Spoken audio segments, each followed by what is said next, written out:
This is our new home, Mommy and I. I was dumbfounded by my emaciated grandchild's words. After all, the shabby tent in the riverbed hardly looked like a home. But my 5-year-old grandchild seemed unfazed, perhaps unaware of the gravity of the situation. What on earth is going on? I wondered, as another shocking revelation hit me. This is absolutely unacceptable. Fueled by anger, I vowed revenge for my daughter and grandchild. Congratulations on your wedding. I, Cindy, embraced my 30-year-old daughter, Jennifer. She looked radiant in her wedding dress, clearly blissful. Thank you, Mom. Her groom was the second-generation CEO of a certain company. Michael, her partner, showered her with expensive dinners at fancy restaurants and lavish gifts. Initially, I had rejoiced at this promising match, hoping for my daughter's happiness. I'm glad you're pleased, Mom. Jennifer, always considerate, smiled gently. The wedding went smoothly, and I prayed for my daughter and her husband to lead a harmonious life. Little did I know what challenges lay ahead. Although I had hoped Jennifer would live happily, I discovered something shocking after my daughter and son-in-law got married. My son-in-law Michael held outdated views, what we might call a traditional mindset of male superiority. After the birth of their daughter Mia, I visited my daughter's home. Jennifer, tea. Yes. But Michael not only treated my daughter roughly while holding the baby, but also left her standing while trying to talk to me. I couldn't help but frown and asked, "Michael, do you always treat Jennifer this way?" He nonchalantly sipped the tea Jennifer had made for him and said, I thought a wife should serve her husband. Is there a problem? He seemed completely indifferent. I protested. Since I entrusted my daughter to you, I want you to treat her better. But my son-in-law remained unyielding. Our thought processes were fundamentally different. As I was leaving, I whispered to Jennifer, "Feel free to talk to me if anything happens." She nodded silently. Walking home, squinting at the sunset, I thought, come to think of it, my late husband was similar. Even though he's no longer in this world, he also adhered to outdated values and always spoke to me in a commanding tone. It made me wonder if husbands have always been like this throughout history, and I sighed. Afterward, I continued to have days without seeing my daughter and granddaughter. Even when I tried calling Jennifer, there was no answer or callback. Is Jennifer too busy? Perhaps she's caught up with childcare. I worried incessantly until one day, finally, the phone rang. "Hello, Jennifer. Are you okay?" But the person on the other end wasn't my daughter. It was Michael, my son-in-law. Long time no see. Ha. Michael? Why are you calling with Jennifer's phone? Michael's voice, laced with irritation, responded to my question without answering. You're the one who persistently called my wife's phone, aren't you? Even if you try to contact Jennifer, it's pointless. She's already mine. Frustrated, I pleaded. Don't treat someone's daughter like an object. Give her the phone. Michael snapped. Enough. Don't contact us again. And with that, he hung up. As I listened to the pips, I sat there in shock. Simultaneously, I grew increasingly worried about Jennifer. So, I carefully timed my visit to coincide with the hours when my son-in-law was away at work. However, when Jennifer appeared at the doorstep, her expression was somber. What are you doing here? My husband despises you, and he's forbidden me from seeing you. I'm sorry, but I've been worried about you. Are you truly okay being with Michael?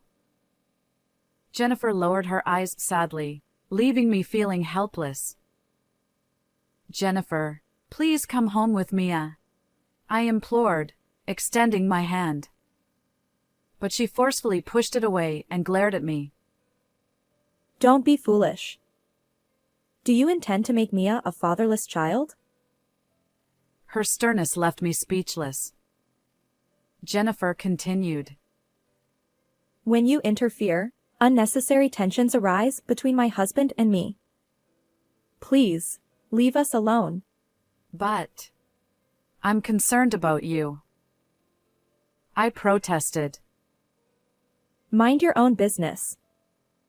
I'm happily surrounded by my wealthy husband and adorable daughter. There's no need for us to talk anymore. Go home. She snapped, slamming the door shut. In shock, I stood outside their house for a while, unable to move. Is it better for Jennifer's happiness if I stay away? Rejected so strongly by my daughter, I had no other recourse. I wiped away the tears that had unknowingly streamed down my cheeks and walked away disheartened. As the years passed without ever meeting my daughter, Jennifer, I couldn't go a single day without thinking about her and Mia. Despite my concern, there was nothing I could do. I prayed for their happiness from afar, mindful of not causing any inconvenience to Jennifer. I focused on my own health, living with the hope that somehow they were doing well. One morning during my routine walk, I decided to take the riverside path. Perhaps it's time to revisit the riverbank, I thought, gazing at the morning sunday. But there, unexpectedly, I encountered someone. Oh. What's that? An unfamiliar tent stood in the riverside area, its worn appearance evident. And as the entrance opened, a child of about 5 years old peeked out. My heart nearly stopped when I recognized the girl washing her face by the river. With trepidation, I approached, and the child noticed me, offering a bright smile. Hi. Hi, are you Mia? Yes.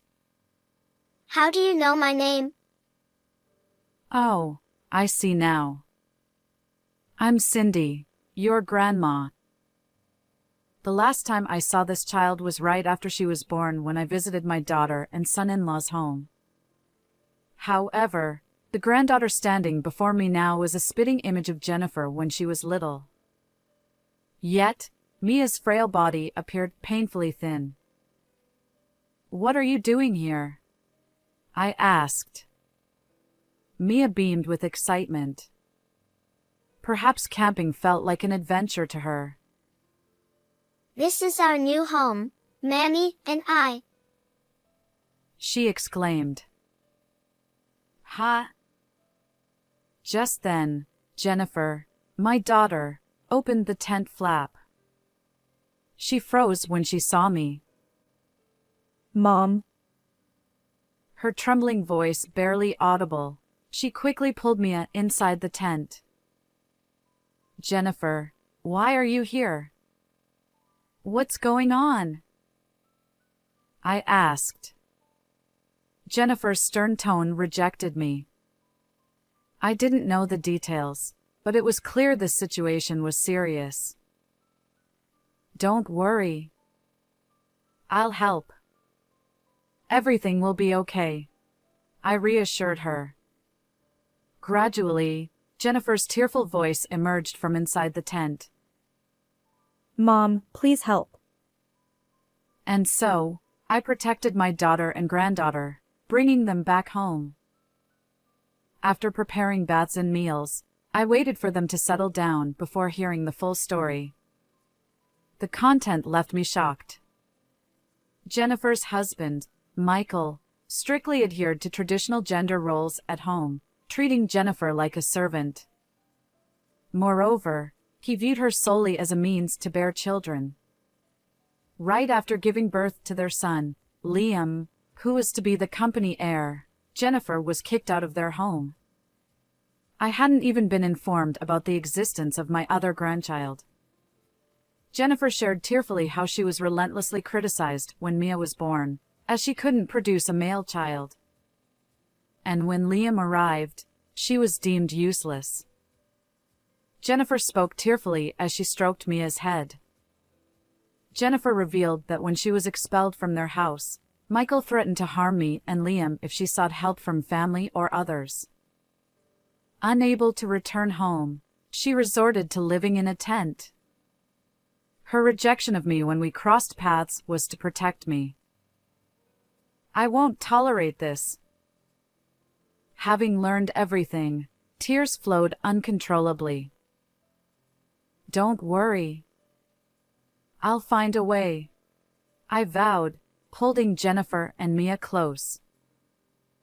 First, we decided to gather evidence of Michael's wrongdoing. However, when my daughter was kicked out of the house, she had very little with her. Almost penniless and dressed in what she wore, she survived by foraging grass from the riverside for meals. How did you manage to set up that tent? Actually, I secretly borrowed it from Michael's house, from the storage shed. Although she looked apologetic, desperate times call for desperate measures. My daughter and granddaughter lived in that tent, camping by the riverside for about 2 weeks. According to Jennifer, her smartphone was also confiscated, likely still at Michael's house. I recorded evidence of how he mistreats me, but it's not enough to take any action. He probably anticipated that. Michael's cunning left me grinding my teeth in frustration. Next, we explored legal avenues. However, hiring a lawyer seemed financially daunting. Besides, Michael, being a well-off CEO, would undoubtedly hire a top-notch attorney. After much discussion, we settled on a different approach to corner my son-in-law. Within just 3 days, Michael stormed into our home, shouting and pounding on the front door from early morning. Open up. This is what you're doing, isn't it? Fearing he might kick the door down, I reluctantly let my son-in-law in. But secretly, I thought, here we go! Because this was the beginning of our counterattack. Can I help you with something? I feigned fear, putting on a submissive act. Michael snapped. No use trying to talk your way out of this. Jennifer's here too, isn't she? She broke our agreement. What are you talking about? Could you please explain? My son-in-law seemed irritated by my deliberately trembling performance. So, you're the one who took photos of me living it up at the hostess club and spread them on social media. I don't know what methods you used, but our company's account is in turmoil. Well, that's quite a predicament. But isn't it a case of reaping what you sow? While pretending to be fearful of Michael's anger, I secretly reveled in the situation. Indeed, we orchestrated that scheme. Michael's company exploited its employees with low wages, yet he frequented hostess clubs every night. When I discovered this, I discreetly paid a hostess at his favorite club to capture his behavior in photos. Then, I posted those pictures using an account I created, causing a social media uproar. As a result, the company's account was flooded with angry messages, likely catching the attention of colleagues and causing internal problems. And then, the employees started complaining about my behavior all over social media. Thanks to that, even our clients abandoned ship. It's been a disaster. His lost credibility and fleeing clients ultimately led to the downfall of his company, all thanks to our calculated move. Jennifer, you're here, aren't you? Come out. I warned you, but you ran to this old hag for help, didn't you? Threatening to harm me and my grandson, Liam, if she contacted our family or sought help elsewhere, right? I dropped the act and straightened my spine, facing my son-in-law. He seemed to sense something was different. That's not a warning. It's a threat, isn't it? Shut up. Mind your own business, old hag. He shouted and kicked a potted plant, but the heavy soil prevented it from toppling over. Instead, he hurt his foot and grimaced. Clearly agitated, he also kicked the shoe rack. Perhaps it's best not to provoke me further. I'm offering you advice for your own sake. Meddling old woman. Just get Jennifer out here. This time, I'll make sure she's trapped in my house forever. I silently handed him a piece of paper. When Michael looked at it, he saw large red letters that read "No trespassing." Don't come near my daughter again. Consider this a warning. Furious, he tore the paper and stomped on it. Observing his reaction, I casually reached behind the clock in the entryway. What's that? Michael asked, alarmed. Can't you tell? It's a camera, I replied. His face paled as he stepped back. Yes, I had anticipated his angry outburst and installed 3 video cameras at different angles near the entrance. After all, you threatened misfortune upon us, I explained. Checking the footage from one of the cameras, I saw clear evidence of Michael's behavior. We plan to submit this to the police. Furthermore, we've hired a lawyer to help us reclaim Liam, the grandson you took away from my daughter. What are you talking about? People like you, poor and helpless, can't possibly arrange something like that. Well, it turns out a compassionate lawyer stepped forward, I replied. When we posted about Michael's wrongdoing on social media, we included details about Jennifer's dire situation. That's when a lawyer reached out, expressing a desire to assist us. Michael valued 3 things: having a male heir, his job, and social status. Realizing he'd lose them all, he seemed stunned. He then collapsed at the entrance, trembling. Please, forgive me. I was wrong. He pleaded. I've known that for a while, I said, my gaze icy. Michael trembled, wiping tears from his eyes. Just so you know, I'll never forgive the mistreatment you inflicted on Jennifer and Mia.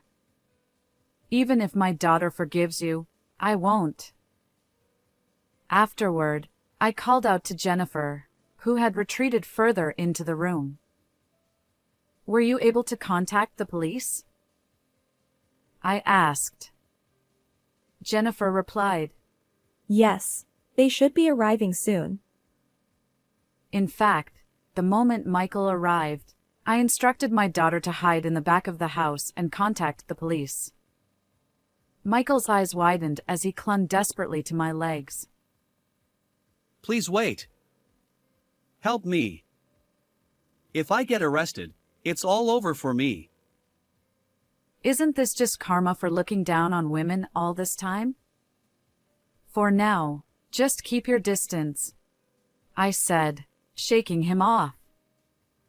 Michael then turned away, attempting to flee through the open front door.